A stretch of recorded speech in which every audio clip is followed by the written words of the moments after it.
জুলাই পরবর্তী এই স্বাধীন বাংলাদেশে 100 দিনে 605টি হত্যাকাণ্ডের ঘটনা ঘটানো হয়েছে। বিএনপি সন্ত্রাসীরা এই 4 মাসে 285 জনকে হত্যা করেছে। জেনে রাখো, মানুষের প্রতি ফোঁটা রক্তের দাম এই জমিন তোমাদের দিবে। প্রিয় উপস্থিতি, আজকে বিকেলে বাংলাদেশের গাইবান্ধায় অত্যন্ত নৃশংসভাবে বর্তমান ক্ষমতাসীন দলের অঙ্গ সংগঠন সন্ত্রাসী যুবদল কর্তৃক নৃশংসভাবে গাইবান্ধায় সাইফুল্লাহকে হত্যা করা হয়েছে। আমরা এই হত্যাকাণ্ডের তীব্র নিন্দা এবং প্রতিবাদ জানাই। আপনাদের সাথে দীর্ঘ 20 বছর ধরে কাঁধে কাঁধ মিলিয়ে ফ্যাসিবাদী শাসন ব্যবস্থা, হত্যা, গুম, খুন এবং সকল অনৈতিকতার বিরুদ্ধে রাস্তায় দাঁড়িয়ে আমরা প্রতিবাদ করে আমাদের অসংখ্য ভাইদেরকে আমরা হারিয়েছি। কিন্তু অত্যন্ত দুঃখজনক, আজকে আপনারা ক্ষমতায় এসে সেই একই রাস্তা আপনারা অবলম্বন করেছেন। আমরা হুঁশিয়ার করতে চাই, অনতি বিলম্বে এই খুনের রাস্তা যদি পরিহার না করেন, একই পন্থায় যদি হাঁটতে থাকেন, এই দিল্লি মামুবাড়ি আপনাদের পাঠানো হবে। আমরা লজ্জিত, জুলাই পরবর্তী এই স্বাধীন বাংলাদেশে 100 দিনে 605টি হত্যাকাণ্ডের ঘটনা ঘটানো হয়েছে। আওয়ামী সন্ত্রাসীদের হাতে হত্যাকাণ্ড হয়, তাদের গ্রেফতার করা হয় না। বিএনপি সন্ত্রাসীরা এই 4 মাসে 285 জনকে হত্যা করেছে। সেই হত্যাকাণ্ডের বিচার তো হয় নাই, তাদেরকে আবার পুনর্বাসন আর কমিটিতে তাদের স্থান দেয়া হচ্ছে। একই রাস্তা তোমরা যদি অবলম্বন করো, জেনে রাখো, মানুষের প্রতি ফোঁটা রক্তের দাম এই জমিন তোমাদের দিবে। এই জমিন তার প্রতি উত্তর দিবে। শহীদ সাইফুল্লাহর রক্ত বৃথা যাবে না, শহীদ নেতৃবৃন্দর রক্ত যেমনি বৃথা যায় নাই, এই জমিনে রক্ত পড়লে সেই রক্ত তোমাদের গদি, তোমাদের মস্তককে তছনছ করে দিবে। আমরা লজ্জিত, ধিক্কার জানাই তোমাদেরকে। এমন রাজনীতি তোমরা করো, একটি স্কুলের কমিটি গঠনকে কেন্দ্র করে, দখল বাণিজ্যকে কেন্দ্র করে শত শত মানুষকে তারা এই বাংলাদেশে হত্যা করেছে। তাদের মধ্যে আর আওয়ামী লীগের মধ্যে কার্যত কোনো তফাৎ নাই। একই ফ্যাসিবাদ আর স্বৈরতন্ত্র এরা কায়েম করতে চায়।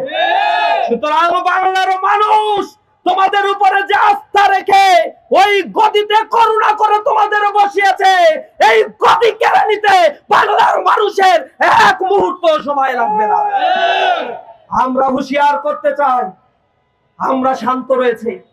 ইসলামী ছাত্র শিবিরের দায়িত্বশীল কর্মী জনশক্তি, তাদেরকে আমরা বলেছি বাংলাদেশে নতুন এক বন্দোবস্ত আমরা দেখতে চাই।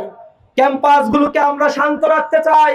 ছাত্র ছাত্রীদের নিরাপত্তা বিধান করার জন্য বুকের তাজা রক্ত ঢেলে দিতে চাই।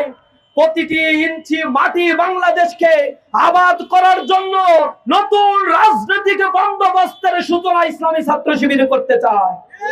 এ কারণে তোমরা যত চাঁদাবাজি, টেন্ডারবাজি, সন্ত্রাস, খুন আর পুনর্বাসনের কার্যক্রম পরিচালনা করছো, আমরা তোমাদেরকে সতর্ক করছি। সতর্ক যদি না হও, পরিণতির জন্য অপেক্ষা করো। 5 বছর টিকে থাকতে পারবে না। বাংলার জমিনে মানুষ নামলে তোমাদের অবস্থান খুঁজে পাওয়া যাবে না। এই শাহবাগে দাঁড়িয়ে শহীদ শরীফ ওসমান বিন হাদি বলেছিল, এই বিএনপি ক্ষমতায় যাওয়ার পরে আওয়ামী লীগের মতো যদি আচরণ করে, সংসদে গিয়ে জনগণ পিটায় বের করে দেবে। বড় বড় কথা বলে সালাউদ্দিন সাহেব, স্বরাষ্ট্রমন্ত্রী। আমরা দেখতে পাই খুনের বিচার করতে পারে না, হত্যাকাণ্ড হয়ে যায়, মাথা নাড়িয়ে নাড়িয়ে আস্তে আস্তে কথা বলেন। জনগণ তার প্রতি উত্তর দিবে ইনশাআল্লাহ।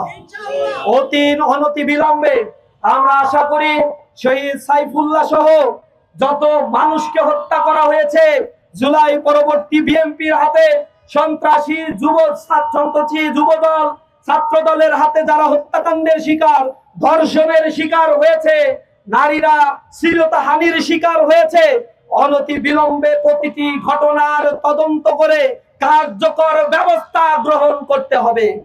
খুনিদেরকে আমরা দেখেছি ধরা হয়েছে, 2 দিন পরে তাদেরকে মামু বাড়ি থেকে আবার ছেড়ে দেওয়া হবে।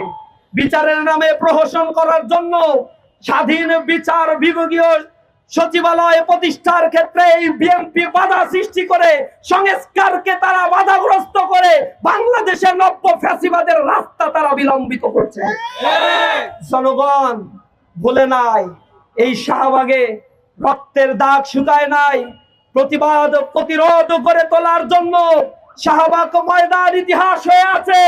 শাহবাগ থেকে বলতে চাই, আর কোন মায়ের বুক যদি খালি হয়, ইসলামী ছাত্র শিবিরের কোন কর্মীর গায়ে যদি আর হাত দেওয়া হয়, এবার তোমাদের দাঁত ভাঙা জবাব দেওয়া হবে।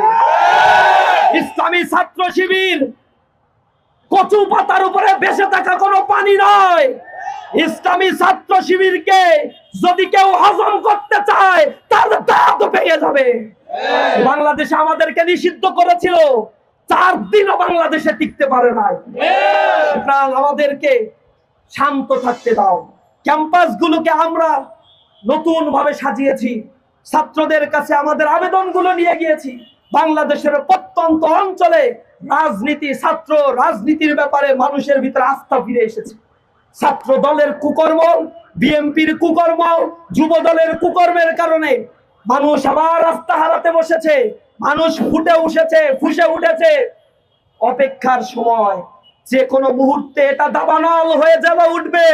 আগ্নেয়গিরির অগ্নুৎপাত যখন বিস্ফোরিত হবে, তোমাদের নাম নিশানা খুঁজে পাওয়া যাবে না। আমরা মিডিয়ার মাধ্যমে সরকারের যারা কর্তা ব্যক্তি রয়েছে, প্রধানমন্ত্রী, তার কাছে অনুরোধ জানাই, অনুনয় বিনয় করে আমরা বলতে চাই যে মায়ের বুক খালি হয়েছে, যে সন্তান তার পিতৃহারা হয়েছে, যে বাবা তার সন্তানকে হারিয়েছে, যে সন্তান তার বাবাকে হারিয়েছে, প্রতিটা খুনের বিচার বাংলাদেশে করতে হবে।